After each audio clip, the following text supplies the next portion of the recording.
Depuis l'arrivée du parti islamiste Ennahda au pouvoir, les femmes du monde regardent la Tunisie avec inquiétude. Que réserve l'avenir aux Tunisiennes ? À ces femmes qui ont participé à la révolution pour chasser la dictature et qui voient aujourd'hui leur liberté menacée.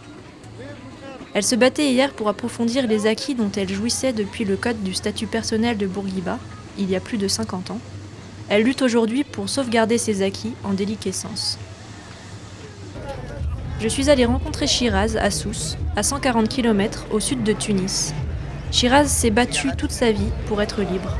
Libre de se marier, libre de travailler, libre de faire des études, libre de mener sa vie.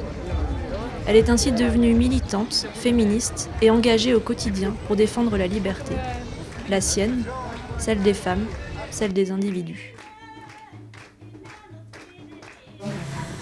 J'ai 49 ans et j'étais têtue. J'ai fait des choix un peu folles. J'ai payé cette liberté quand même. Parce que j'ai eu mon bac, je me suis mariée. C'est moi qui ai décidé, personne n'a décidé à ma place. Mes parents ont refusé ce mariage et j'ai quitté la maison pour me marier.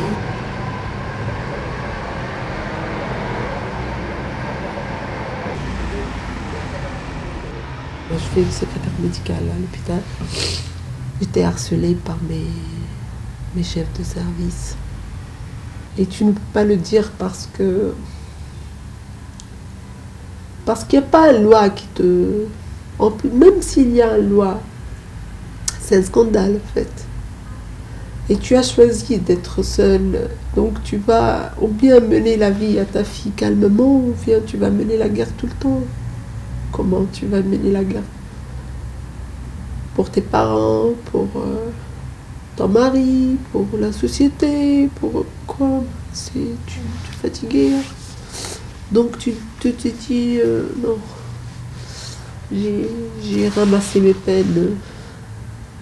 Donc il faut dire que je n'avais pas de vie en tant que femme, personne. En tant que responsable, oui. Les femmes. Le 14 janvier, j'ai compris que je n'étais pas la seule voix. Il y avait beaucoup de voix comme moi. Et ça m'a fait guérir. Parce qu'avant, je criais toute seule. Et j'ai trouvé beaucoup de femmes qui souffraient de la même façon. De la même façon, mais elles n'ont jamais dit ça. Et on se trouvait dans la rue, tout le monde. Tu guéris comme ça. Et tu dis, voilà. Maintenant, la deuxième étape, c'est qu'on se réunisse pour améliorer, pour vivre mieux. C'est une... voilà, bon, j'aime bien dire que c'est une militante, mais je dirais bien que c'est une fille très courageuse. C'est une étudiante qui a fait ses études... elle termine cette année avec un master, c'est l'ingénieure en génie électrique. Elle est très active, je suis fière de la connaître, j'apprends d'elle. Je suis pessimiste. Je ne suis pas satisfaite à l'état de la Tunisie maintenant. Même moi, j'ai fini mes études à 2008. Maintenant, je ne rêve pas de trouver un travail ici. Elle dit que la femme, sa vraie place est dans la maison.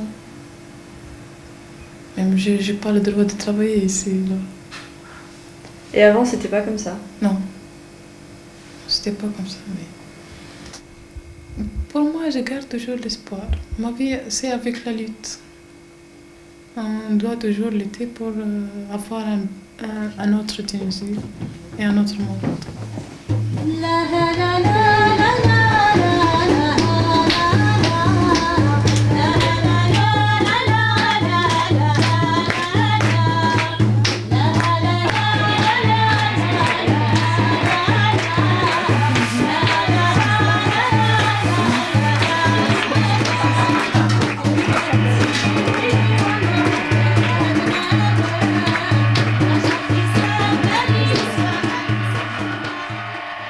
Aujourd'hui, Shiraz et Abir partent à Tunis. Elles vont rencontrer des amis militants, engagés pour défendre, comme elles, l'égalité et la liberté. Toute la semaine, on sera à Tunis.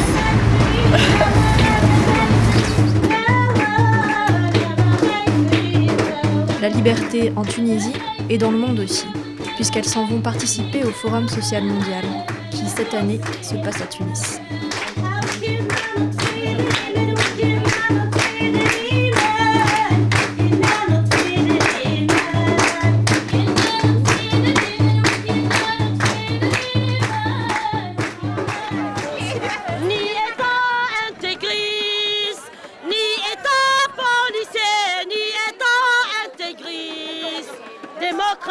Démocratie, démocratie. Solidarité avec les femmes du monde entier.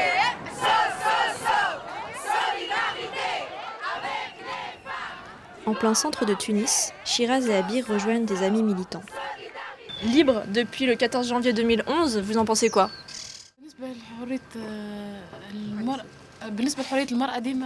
Puisqu'on est dans un milieu oriental et la religion elle favorise l'homme par rapport à la femme.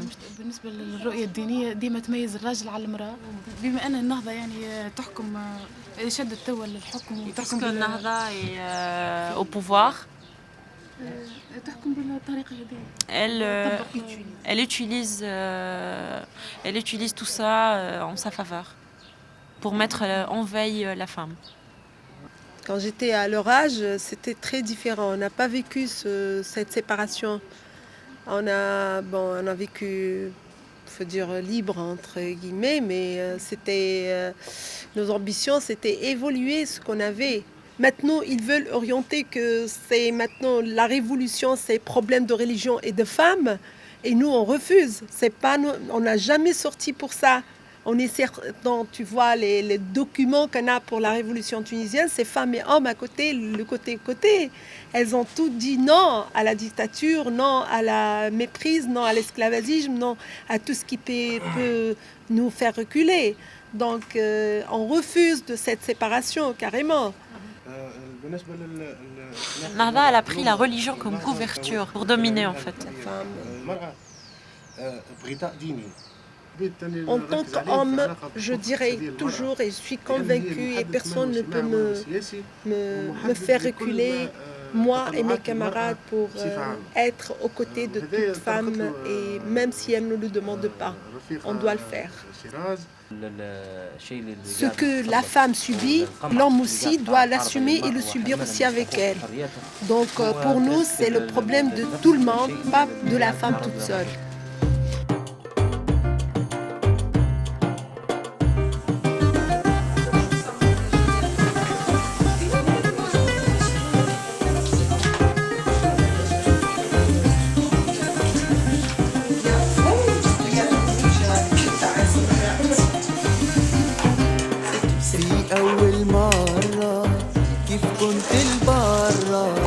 شدوني نعيط ونسيح تونسنا حرة شدوني نعيط ونسيح تونسنا حرة.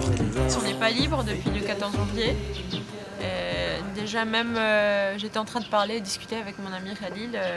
On se disait que même la liberté de s'habiller comme on veut, elle n'est pas là. Moi, je suis prof de danse et j'enseigne la danse latine. Et l'autre jour, j'étais surprise lorsque le directeur est venu me voir. Il m'a dit, écoute, je préfère que tu ne donnes pas de cours cette semaine parce que tu sais, le centre-ville, il y a des salafistes, il y a des problèmes et peut-être qu'ils vont venir dans la maison de culture. Et ça m'a fait marrer parce que moi, je ne fais pas un truc qui va pas. J'enseigne de la danse. C'est pas vraiment un truc malsain ou c'est que de la danse. Maintenant, c'est les débuts. Et je suis très contente parce que moi, je découvre ma fille, elle est consciente de ce qui se passe. Avant, non, c'est trop chose. Je lutte, oui, tous les jours avec mon cours de danse. C'est peut-être petit si on le voit comme ça, mais j'ai énormément de gens dans mon cours et je les incite à danser, à exprimer ce qu'ils ressentent avec leur corps. Et ça, c'est parmi les luttes que je fais. Sinon, tous les jours, je pars, je marche, je m'habille comme je veux. Et je n'ai pas peur de ces personnes qui veulent m'interdire de sortir. même si je ne suis pas couverte de la tête jusqu'à l'orteil, d'accord. Il y a mes cheveux, je veux faire voir mes cheveux et je porte des mini-jupes et je me baigne à la mer et je suis comme ça et je ne vais pas changer et ils vont pas me faire peur. Ni moi, ni mes enfants, ni mes amis, ni mes frères et sœurs. Personne. On n'a pas encore d'enfants. Hein. On peut être heureux et libre qu'ensemble. Et on fera tout, on est prêt à tout faire pour que la femme tunisienne, la femme arabe ait atteint ce seuil de liberté qui ne peut être qu'avec côté à côté avec l'homme.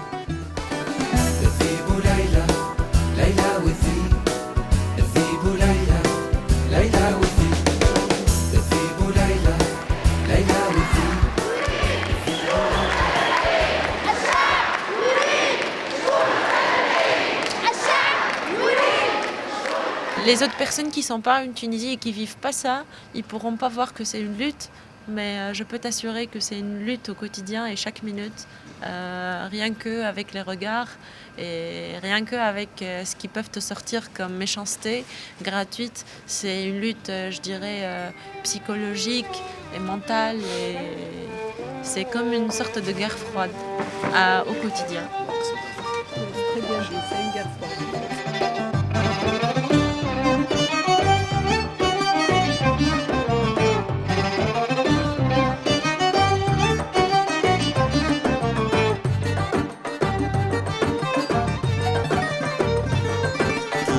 عليك الشعب يا الحكومة يا الحكومة كيثور عليك الشعب يا الحكومة يا الحكومة